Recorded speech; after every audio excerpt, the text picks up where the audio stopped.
Could Stidham come in and win double digits with a team that may have had lesser success under a sliding Tom Brady? You have to acknowledge the possibility.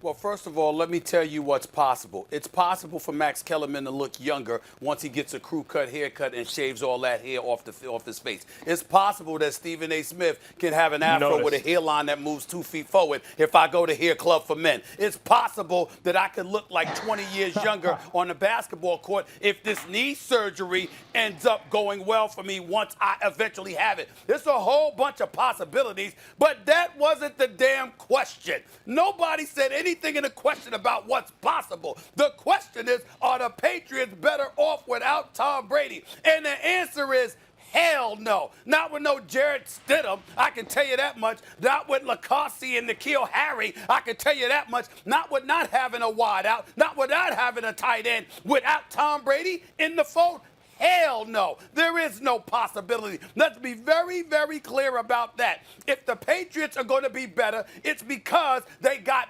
better weapons to go along with that dude, to go with the number 1 defense against the pass. I'm sorry, the number 2 defense against the pass, number 1 in yards allowed, number 1 in points allowed, and you have other talent surrounding him. You can't be any better without Tom Brady with the talent that you had available to you last year. That is a direct answer to a direct question. No waffling, no moonwalking, no imitating Fred Astaire or the late Michael Jackson or anybody like that. That is a direct answer. The answer again is hell no. The New England Patriots are not better off without Tom Brady. Now, their players might say otherwise because they're on the team. What are they supposed to do? They're getting checks too. They're supposed to sit up there, go on national TV or radio, being interviewed and go like this, yo, we gonna stink. Tom Brady's gone. We've got no hope. In the AFC East with the Jets, the Miami Dolphins, and the Buffalo Bills, that's what they're supposed to say? Of course they're going to say what they said. But we all know what the reality is, Dan.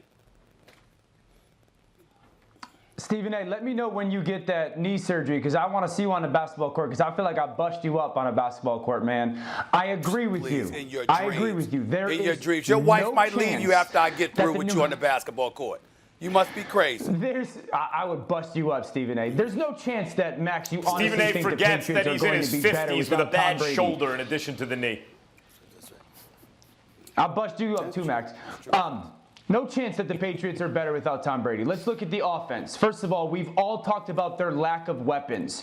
And then they just lost one of those weapons in Philip Dorsett. Two, if we're going to look at Jared Stidham, who hasn't started an NFL game, that's a high expectation to say you're going to play quarterback better than Tom Brady did even last year. And then they have Brian Hoyer, who's had a great backup career, but Hoyer's lost his last 13 starts as a starter. Last 13 starts he's had as a starter, he's lost. And so there's no way that we think that their offense is going to operate and execute better.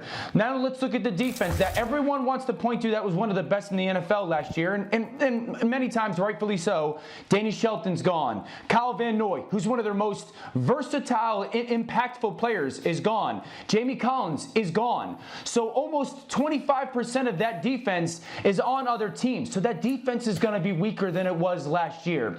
And then look at what they did as a team. Last year they were 0-4 against Houston, Kansas City, Baltimore, and Tennessee.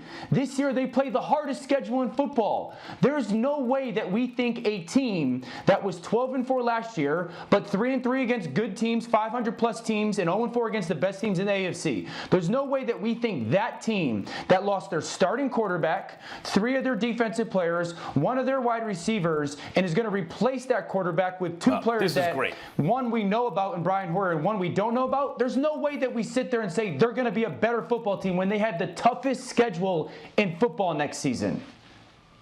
This is great because your 2 points I can address at the same time. First of all, what we're really saying, what I'm saying, what some of these Patriots players are saying, and yes, of course, there's pressure for them to say that given their circumstances. What are they supposed to say? But the Patriots way is actually the Belichick way. If there's some kind of a discontinuity, interruption in this Patriots dynasty, it's because the cupboard is bare, because the Patriots way was circumvented when Tom Brady went to the owner, and the owner gave Belichick his marching orders, and Garoppolo got sent out of town, according to reports. Okay, so that's when the Patriots way was disrupted. But why is that relevant, Belichick being the Patriots way, the GM and coach? Because what we're saying is, well, the way the team was constructed last year, if it's the same thing this year, no, they won't be as good. Wait a minute.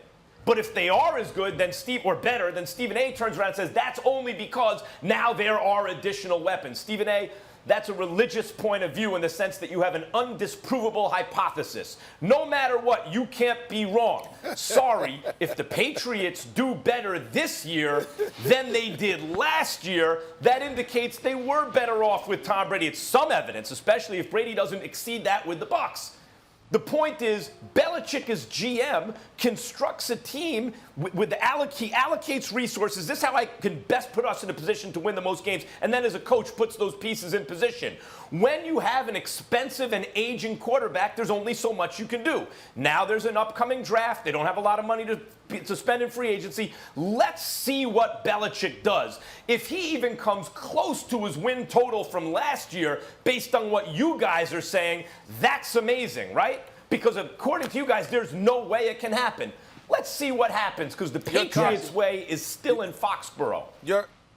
Your convoluted soliloquy is absolutely embarrassing. You bring up the words you're undisprovable hypothesis. Excuse me. I thought we were talking about sports here, professional sports. You're trying to tell me that I get to ignore the reality that if the New England Patriots bring different players and have additional weapons that Tom Brady didn't have, that I'm wrong for bringing that up? Or that should have no stake in my opinion that, excuse me, you're going to be better off without Tom Brady? When you ask the question of being better off without Tom Brady, must you take into consideration the weapons that he had available to him? Thanks for watching ESPN on YouTube. For live streaming, sports, and premium content, subscribe to ESPN+.